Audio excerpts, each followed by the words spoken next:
পড়াশোনার জন্য শিমুলে এসেছে ওয়াইন কলেজের প্রথম বর্ষের ছাত্রী। সে পড়াশোনায় ভালো। সে যখন খুব ছোট ছিল একটা কার অ্যাক্সিডেন্টে মারা যায় তার বাবা। মারা যাওয়ায় তাদের ব্যবসার ভার এসে পড়ে তার মায়ের উপর। কিছুদিন পর তার মা অসুস্থ হয়ে পড়ে। আর ওয়াইন অনেক ছোট, এত বড় ব্যবসা সামলানো তার পক্ষে সম্ভব ছিল না। তাই ওয়াইনের মা তাকে নিয়ে চলে আসে তার বাবার বাড়ি। ওয়াইনের মা আমি এখন তাদের ব্যবসা সামলায় আর তার মায়ের একটা দেখাশোনা করে। ওয়াইনের মামি খুব একটা সুবিধের না, তাদের ব্যবসা খায় আর তাদেরই গালমন্দ করে। তাই ওয়াইন তার পড়াশোনা শেষ করে নিজেদের ব্যবসা নিজেই সামলাতে চায়। তার মায়ের চিকিৎসা করতে চায়। মা মামি একমাত্র মেয়ে হলো জেনি। ওয়াইনকে জেনি খুবই হিংসে করে, বড় বোন বলে ওয়াইনকে একটু সম্মানও করে না। ওয়াইন শিওলে এসেছে তার ফ্রেন্ড লিসার হেল্প নিয়ে। ওয়াইন শিওলে কিছুই জানে না। হোস্টেলে থাকার ব্যবস্থা, কলেজের অ্যাডমিশন সব তার ফ্রেন্ড লিসাই করে দিয়েছে। লিসা এই একই হোস্টেলে থাকে। লিসা ওয়াইনের বয়সী। লিসা শিওলে আত্মীয় থাকে, তাই সে শিওল শহরটা মোটামুটি চেনে। ওয়াইন আর লিসা একসাথে বোঝালে পড়াশোনা করতো। থ্যাংক ইউ লিসা, তুমি না থাকলে আমি শিওলে এসে কোনোদিনই পড়াশোনা করতে পারতাম না। আরে এখন এসব কথা বাদ দে, যা গিয়ে ফ্রেশ হয়ে নে, লাঞ্চের টাইম চলে যাচ্ছে। তারপর ওয়াইন ফ্রেশ হয়ে আসে, লিসার সাথে বসে লাঞ্চ সেরে নেয়। তারপর মাকে ফোন করে মায়ের সাথে একটু কথা বলে নেয়। প্রথম দিন সে লিসার সাথে কলেজে যায়। তারপর দুপুরে লিসার সাথে লাঞ্চ করে। ওয়াইন পড়াশোনার পাশাপাশি একটা জব খুঁজছে, যাতে সে নিজের খরচ নিজে চালাতে পারে, মামার কাছে হাত পাততে না হয়। আজ লিসা তার আত্মীয় বাড়ি গেছে। ওয়াইন প্রতিদিনই খেয়াল করে একটা মেয়ে প্রতিদিন বিকেলের পরে কোথাও একটা যায়। সিকিউরিটি অন্য মেয়েদের সন্দেহ করে আসলে ঢুকতে দেয় না, কিন্তু ওই মেয়েটাকে কিছুই বলে না। ওয়াইন ভাবে ওই মেয়েটা হয়তো কোথাও কাজ করে, তাই তাকে কেউ কিছু বলে না। ওয়াইন সেই মেয়েটার কাছে যায়। হাই, আমি ওয়াইন। হ্যালো। আচ্ছা, তুমি প্রতিদিন সন্ধ্যাবেলায় কোথায় যাও যে সিকিউরিটি তোমাকে কিছুই বলে না? আসলে আমি একটা জব করি, সিকিউরিটি গার্ড জানি, তাই আর কিছু বলে না। তুমি আমাকেও কি একটা জব খুঁজে দেবে? আমি এই শহরে নতুন, এই শহরে কিছুই চিনি না। হ্যাঁ, কেন নয়, নিশ্চয়ই খুঁজে দেবো। যাও, তুমি রেডি হয়ে আসো। আজকে? হ্যাঁ, আজকে। তুমি নিশ্চয়ই কাজটা তাড়াতাড়ি পেতে চাও। গ্রাউন্ড টাইপের কিছু পড়বে, ওকে? কাজ খুঁজতে গেলে গ্রাউন্ড পড়তে হবে? কাজ চাও তো, কথা না হলে তাতে রেডি হয়ে এসো। ওয়াইন নিজের সুটকেস বের করে দেখায় আর জিজ্ঞেস করে কোনটা পড়বে। মেয়েটি একটি রেড কালারের গ্রাউন্ড দিয়ে বলে এটা পরে আসো। ওয়াইন অবাক হয়, কাজ করতে গেলে এসব পড়তে হয়। সে তো আগে জানতো না। সে চুপচাপ মেয়েটার কথায় রেডি হয়ে নেয়। মেয়েটা তাকে একটা ক্লাবে নিয়ে যায়। এ কি, তুমি আমার এটা কোথায় নিয়ে এসেছো? আরে ওয়াইন, ভয় পেও না, ভিতরে আসো, ভিতরেই তো বস আছে। ওয়াইন আরো অবাক হয়ে যায়, কিন্তু সে চুপচাপ ভিতরে চলে যায়, কোনো উপায় না পেয়ে। ভিতরে সবাই ড্রিঙ্কস করছে, নাচছে। এগুলো দেখে ওয়াইনের মুখের ধরন পাল্টে যায়। হঠাৎ মেয়েটি তার সামনে একটি গ্লাস ধরে। মেয়েটি ওয়াইনের সামনে অরেঞ্জ জুস ধরে মুচকি এসে বলে, এটা খাও।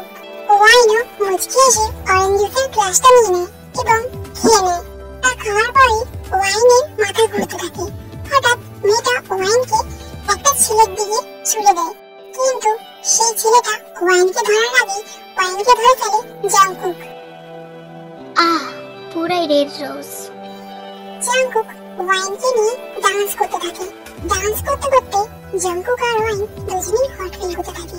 তারপর জাংকুক ওয়াইনকে নিয়ে ডোন্ট ডিস্টার্ব লেখা একটা রুমে ঢুকে পড়ে। যে মেয়েটা ওয়াইনকে এখানে নিয়ে এসেছিল সেই মেয়েটা ভেবেছিল ওয়াইনকে আজকে একটা লোকের কাছে বিক্রি করে দিয়ে অনেক টাকা কামাবে, কিন্তু তাই জাংকুক যখন ওয়াইনকে নিয়ে রুমে ঢুকে পড়ছিল সে বাড়িতে যায়। আর জাংকুক এই কারণে রেগে গিয়ে তার মুখে টাকা ছুঁড়ে মারে। মেয়েটা যেই ছেলেটার কাছে ওয়াইনকে বিক্রি করছিল এই ছেলেটার থেকেও বেশি টাকা জাংকুক ওই মেয়েটাকে দিয়ে দেয়। তাই মেয়েটা খুশি হয়ে সেখান থেকে চলে যায়। একদিন ওয়াইনের ঘুম ভাঙতেই সে দেখে সে একটি পুরুষের বুকে লেপ্টে আছে এবং তাদের দুজনের গায়ে একটি পাতলা চাদর ছাড়া আর কিছুই নেই। ওয়াইন চিৎকার করে কান্না করে ওঠে। ওয়াইনের চিৎকারে জাংকুকের ঘুম ভেঙে যায়। কি হয়েছে রেড রোজ, এভাবে কান্না করছো কেন তুমি? ওয়াইন কান্না করতে করতে বলে, রেড রোজ, কি রেড রোজ? আমি ওয়াইন। আপনি আমার সাথে কি করেছেন? আমার এত বড় সর্বনাশ আপনি কেন করলেন বলুন? রেড রোজ হচ্ছে তুমি, আর কাল যা হয়েছে তাতে আমাদের দুজনেরই সম্মতি ছিল। ওয়াইন অনেক চেষ্টা করে কালকের কথা মনে করার, কিন্তু সে কিছুতেই মনে করতে পারে না। অরেঞ্জ জুস খাওয়ার পর কি কি হয়েছে তা ওয়াইনের আর কিছু মনে নেই। ওয়াইন বুঝতে পারে ওই মেয়েটা অরেঞ্জ জুসে কিছু মিশিয়ে দিয়েছিল, যার জন্য কিছু মনে করতে পারছে না। কান্না করতে থাকে। তারপর জাকুব তাকে বলে কালকে ওয়াইন অরেঞ্জ জুস খাওয়ার পর কি কি হয়েছে। জাকুবও ড্রাঙ্ক ছিল, কিন্তু অতটা না। তার সবই কালকে কথা মনে আছে। জাঙ্কুক একদিনই ওয়াইনকে ভালোবেসে ফেলেছে, সে ওয়াইনকে হারাতে চাইছে না। ওয়াইনের শরীরের গন্ধে জাঙ্কুকের নেশা ধরে গেছে। এই নেশা ওয়াইনকে ছাড়া আর কেউ কাটাতে পারবে না, তাই সে ভাবে ওয়াইনকে সে নিজের সাথে নিজের বাড়িতে নিয়ে যাবে। কিন্তু ওয়াইন তো এই নিতে রাজি হবে না তার ছেড়ে যেতে। তাই জাঙ্কুক বলে, তুমি জানো কালকের তোমার আর আমার ব্যক্তিগত মুহূর্তগুলো আমার ফোনে রেকর্ড করা আছে। তুমি যদি আমার সাথে আমার বাড়িতে না যেতে চাও, তাহলে আমি ওই ভিডিওটা ভাইরাল করে দেবো আর আমার মুখটা ঝাপসা করে দেবো। আর যদি তুমি এসব কিছুই না চাও, তাহলে চুপচাপ আমার সাথে আমার বাড়িতে চলো। তার ছেড়ে যেতে। তাই জাঙ্কুক বলে, জাঙ্কুকের কথায় ওয়াইন আরো বেশি ভয় পেয়ে যায়। সে কিছুই বলতে পারে না সে কি করবে। তাই সে বাধ্য হয়ে জাঙ্কুকের সাথে জাঙ্কুকের বাড়িতে যাওয়ায় রাজি হয়ে যায়।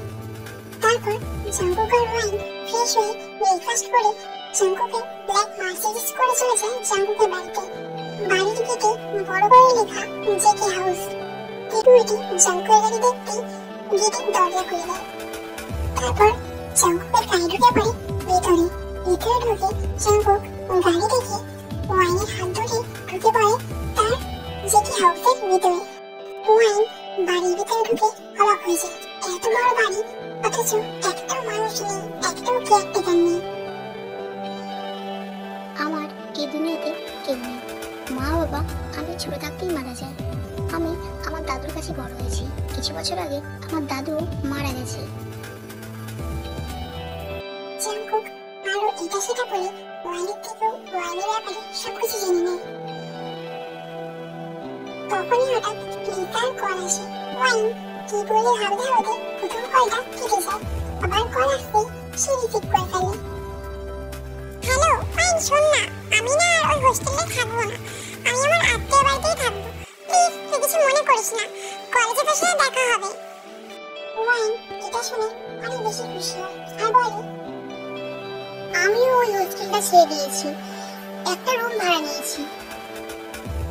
তুই তো এই শহরে কিছু চিনিস না, তাহলে তুই রুম পেলি কি করে?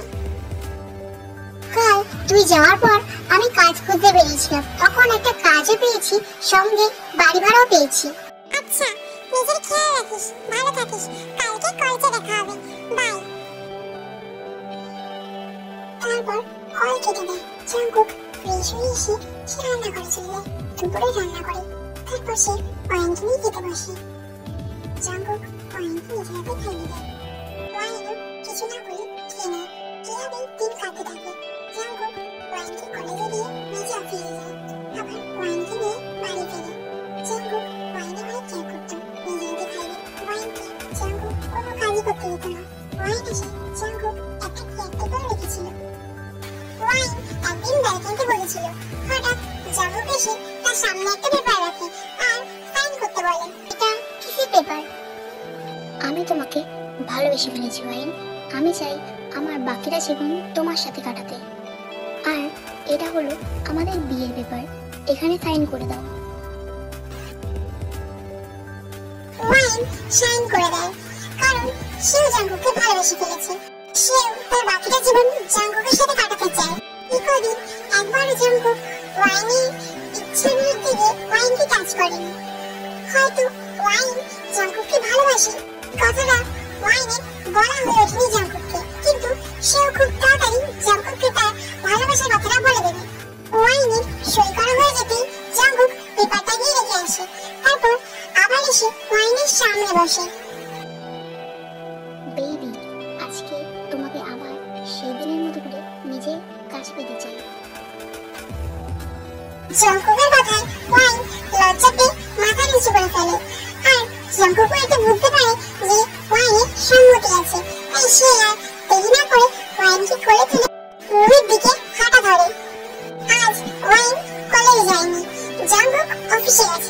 আজ ওয়াইন ভেবেছে সে জাঙ্কুককে প্রপোজ করবে, তাই সে তাদের রুমটা রেড কালারের বেলুন দিয়ে আর মোমবাতি দিয়ে সুন্দর করে সাজিয়েছে। রেড রোজ দিয়ে বিছানায় একটা হার্টও এঁকেছে। ওয়াইন রুমটাকে সাজিয়ে তারপর নিচে একটা রেড কালারের শাড়ি পরে নিয়েছে। জাঙ্কুক কলিং বেল বাজিয়েছে 2-3 বার, কিন্তু ওয়াইন দরজা খোলেনি। জাঙ্কুক চিন্তায় পড়ে যায়। তারপর সে তার কাছে থাকা ডুপ্লিকেট চাবিটা দিয়ে দরজা খুলে ভিতরে আসে। ড্রয়িং রুমে ওয়াইনকে দেখতে পায় না। তারপর জাঙ্কুক সোফায় তার ব্যাগটা রেখে কিচেনের দিকে যায়, কিন্তু কিচেনেও ওয়াইন নেই। তারপর সে নিজের রুমে যায়। নিজের রুম অন্ধকার দেখে জাঙ্কুক খানিকটা অবাক হয়ে যায়। হঠাৎ ওয়াইন জাঙ্কুকের সামনে হাঁটু দিয়ে বসে পড়ে এবং একটা রেড রোজ দিয়ে জাঙ্কুককে প্রপোজ করে। জাঙ্কুকও অ্যাকসেপ্ট করে নেয়। ওয়াইন একটা রেড কালারের শাড়ি পরেছে, যেটা দেখে জাঙ্কুক বারবারই কন্ট্রোললেস হয়ে পড়ছে।